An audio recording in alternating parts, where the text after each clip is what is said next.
The Boys is a very unique show about superheroes and supervillains, and in today's video, I'm going to be going over the 10 overlooked things in The Boys Season 2. Welcome back to Boss Trends, let's get into the video. Number 10, the manner in which the episodes were released was strange.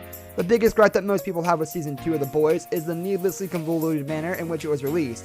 Instead of releasing all in one go like Season 1, Season 2's release schedule felt needlessly stretched out.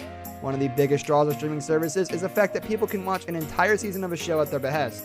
This made waiting for each episode of The Boys even more annoying and made their structure feel more disjointed in comparison. These episodes, and it's all 3 episodes in this one video. They should be like top 100 WTF. And it's The Boys series, so it's way crazier than Number 9, Lamplighter offering himself certainly came out of nowhere.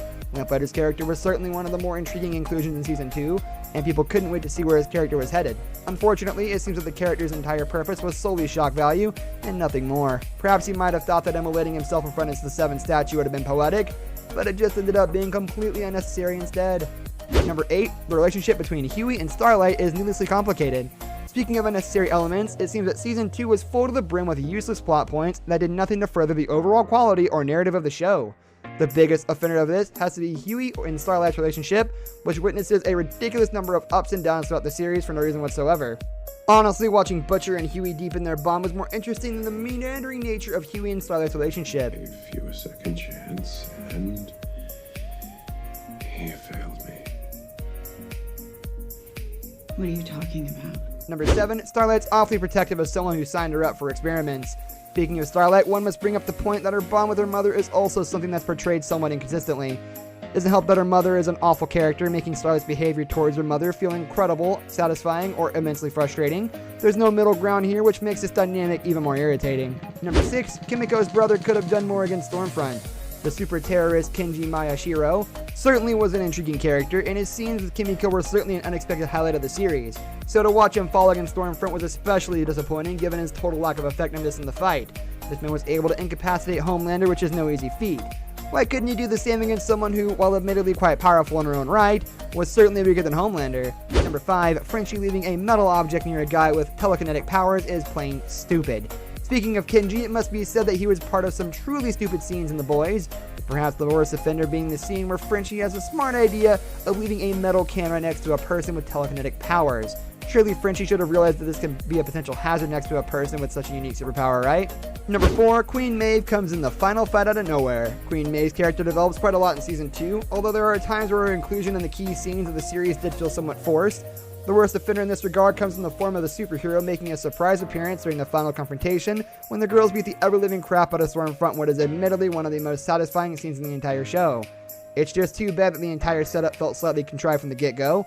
Number 3, the Church of the Collective being influential enough to govern the Seven's members is quite suspect.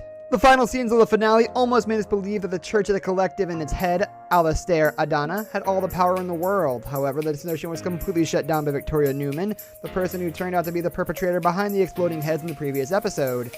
That being said, this does make it somewhat weird that the Church had the influence to get A-Train back into the Seven, given how their leader was just off without a second thought the moment he said something that went against Vought's wishes.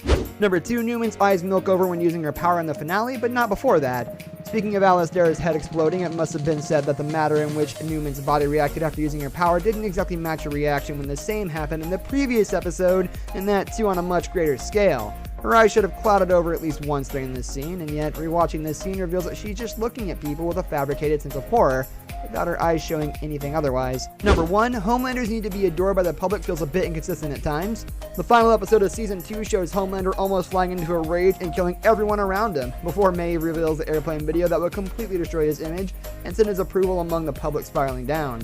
That being said, it's not like Homelander has been shown to love the public all the time. If anything, there was that epic fake out which clearly showed Homelander's disdain towards his naysayers, with the dark thought of killing everyone in the crowd coming to his mind as well, and yet the idea of losing the support of the people he's not even all that fond of is enough to make him back down and adhere to Maeve's demands. This brings us to the end of our video. I hope you enjoyed it. Hit like if you did, and don't forget to subscribe to our channel so you don't miss out on any of our videos in the future. Also watch the 2 videos that are on your screen because I'm sure you'll love them. With that, I'll see you in the next video. Goodbye.